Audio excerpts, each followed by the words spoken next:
आपका बहुत बहुत शुक्रिया कि आपने इतने अहम मुद्दे पे नियम 56 में मुझे बोलने का मौका दिया। आपके माध्यम से मैं माननीय मंत्री जी और सरकार का ध्यान इस पे देना चाहता हूं कि आज पूरे प्रदेश के अंदर, और मेरी बात से सभी लोग सहमत होंगे कि स्वास्थ्य सेवाएं पूरी तरीके से बदहाल और चरमरा गई।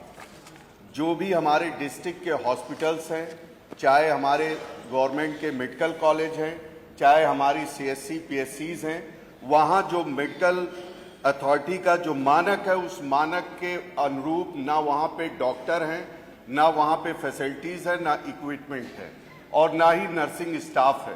साथ ही साथ मैं कहना चाहता हूँ कि अफसोस तो ये होता है कि हमारी सरकार और मंत्री जी जो इसका बजट अलॉट किया गया, अब तक 52% ही इस पे पैसा खर्च कर पाए, जो कि इतना अहम विभाग है जिससे पूरे लोगों की जिंदगियां जुड़ी हुई हैं। आज हालात ये हैं माननीय अध्यक्ष जी कि गरीब और समान परिवार के लोग अगर हॉस्पिटल में चले जा रहे हैं तो प्राइवेट हॉस्पिटल में उनको अपने घर और जायदाद को बेचने की नौबत आ जा रही है। गवर्नमेंट हॉस्पिटल में जा रहे हैं, अगर पेशेंट को वेंटिलेटर आईसीयू की जरूरत है तो हमारे जितने भी मेडिकल कॉलेज हैं या डिस्ट्रिक्ट हॉस्पिटल हैं, डिस्ट्रिक्ट हॉस्पिटल में तो वेंटिलेटर की व्यवस्था ही नहीं है। सरकार ये कहती कि हमने किया, लेकिन है ही नहीं। और मेडिकल कॉलेज में जो हैं वो इतने कम हैं कि हमारी इतनी बड़ी आबादी में जो बीमार लोग हैं उनको वो सहूलियत नहीं दे पा रहे। साथ ही साथ आपने ये भी कहा था कि इसी सदन में कहा था कि 1 डिस्ट्रिक्ट 1 मेडिकल कॉलेज, लेकिन इसके आप देख लें तो आज भी हमारे कई ऐसे जनपद हैं जहां पे मेडिकल कॉलेज आप खोल नहीं पाए। और अगर पीपीई मॉड्यूल पे आपने दिया है तो उनके अंदर जो सरचार्ज है, डॉक्टर जो वहां पर पैसे वसूल रहे हैं गरीब लोगों से, उस पे आपका कोई अंकुश नहीं है। साथ ही साथ मैं कहना चाहता हूं कि एक अभी हाल ही में मैं अपने यहां सीएससी परशुरामपुर विधानसभा गोपालपुर में गया था। आपने जो लिस्ट दे रखी है सारे सामान की, वहां पर इतनी लंबी लिस्ट है सर, लेकिन जब मैंने माननीय अध्यक्ष जी वहां जाकर देखा तो अफसोस इस बात की है कि डॉक्टर की जो कमी है ही है, नर्सिंग स्टाफ की कमी है, लेकिन जो स्वच्छ भारत मिशन हमारा चल रहा है उस पे भी पलीता लगाया जा रहा है। वहां एक भी सफाई कर्मी नहीं है जो हॉस्पिटल की सफाई कर सके। वहां जो एक्सरे मशीन है वो टूटी पड़ी हुई है, टेक्नीशियन है। महाराजगंज में गया तो एक्सरे मशीन नहीं है, टेक्नीशियन वहां पर मौजूद है। इस तरीके की व्यवस्थाएं। साथ ही साथ अध्यक्ष जी मैं कहना चाहता हूं आपके माध्यम से कि रेबीज के इंजेक्शन, एक इंजेक्शन जो सस्ता वाला है वो तो आप उपलब्ध करा दे रहे हैं, लेकिन गवर्नमेंट हॉस्पिटल में जो रेबीज के सीरम इंजेक्शन है जिसकी कीमत 4 से 5 हजार है, वो इंजेक्शन पिछले 1 साल से अवेलेबल नहीं है। अगर आता है तो 3 या 4 इंजेक्शन आते हैं इतनी बड़ी आबादी में। और ये सिर्फ आजमगढ़ की बात मैं नहीं कर रहा हूं, अगर जांच कर ली जाए तो ये पूरे प्रदेश का हाल है। हालात ये हैं माननीय अध्यक्ष जी, मैं आपसे कहना चाहता हूं कि आप देखें जो हमारे यहां मेडिकल कॉलेज है चकरपानपुर आजमगढ़ में, इसी सदन में माननीय मंत्री जी ने यह कहा था कि वहां पर हम सारी फैसिलिटीज बहुत जल्द शुरू कर देंगे। हमारे माननीय नेता आदरणीय अखिलेश यादव जी ने यहां कैंसर इंस्टीट्यूट बनाया।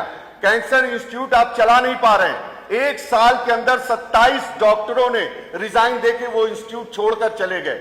आज उत्तर प्रदेश की सबसे बड़ी आबादी में सबसे ज्यादा पेशेंट कैंसर के हैं, किडनी फेलियर के हैं, हार्ट डिजीज के हैं, उनको सही तरीके से इलाज नहीं मिल पा रहा है। जो गरीब और समान परिवार के लोग हैं वही हमारे गवर्नमेंट हॉस्पिटल में जाते हैं और उनको जो दवाएं दी जा रही हैं, गवर्नमेंट हॉस्पिटल में पर्चा लेता है, 2 दवा मिलती, बाकी सारी दवाएं डॉक्टर बाहर लिख देते हैं और वो गरीब आदमी जाकर इधर उधर भटकता रहता है। साथ ही साथ मैं आखिर में एक बात और कहूंगा, मानवर, जो किडनी के पेशेंट की तादाद बढ़ती जा रही है पूरी दुनिया में, चाइना में सबसे ज्यादा, उसके बाद भारत में, क्योंकि हमारी आबादी भी बड़ी। किडनी के पेशेंट्स का हाल यह है कि मेरे यहां आजमगढ़ में पीपी मॉडल पे जो डायलिसिस की सुविधा दे रखी गई इतनी कम है कि वहां पर 300 पेशेंट्स की लाइन लगी हुई है और वो गरीब परिवार के लोग हैं। कहां से 1,500, 2,000, 2,500 की व्यवस्था वो हर दूसरे दिन करेंगे? सरकार तो कहती है कि हमारे पास धन की कमी नहीं है, सरकार कहती है कि हमारे पास जो है किसी की कमी नहीं, लेकिन सरकार के अंदर इच्छा शक्ति नहीं है कि वो सामान्य और गरीब परिवार के लोगों को ये सुविधा उपलब्ध करा सके। साथ ही साथ मैं ये कहना चाहता हूं कि हमारे यहाँ जो अतरौलिया में माननीय अखिलेश यादव जी की सरकार में 100 बेड का सुपर स्पेशलिस्ट हॉस्पिटल बना हुआ था, आज वहां डॉक्टरों की कमी है।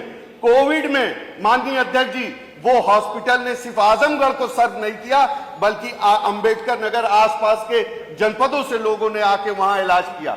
इसी तरीके से हमने कहा था कि हमारी जो विधानसभा है, नगर पालिका बन गई है, वहां पर जरूरत है, बाढ़ क्षेत्र इलाका है, 100 बेड का एक सुपर स्पेशलिस्ट हॉस्पिटल बना दिया जाए। हर साल बाढ़ पे आने पे कई लोगों की जानें चली जाती हैं, लेकिन सरकार ने आज तक उस पर ध्यान नहीं दिया। ये जो सारी चीजें हैं, लास्ट में ये कह के अपनी बात खत्म करूंगा कि मानवर किडनी के जो पेशेंट्स के लिए मैं जिक्र कर रहा था, मैं चाहता हूं आपके माध्यम से कि सरकार इसको गंभीरता से ध्यान लेकर हर डिस्ट्रिक्ट हॉस्पिटल में जो व्यवस्थाएं उसको तो बढ़ाए, लेकिन जितनी भी हमारे सीएससीज हैं उस पे भी डायलिसिस मशीनें लगाकर गरीबों और सामान्य परिवार के लोगों को ये सुविधा देने का काम करे।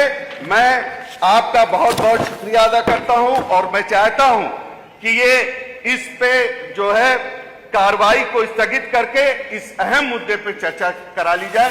बहुत बहुत धन्यवाद।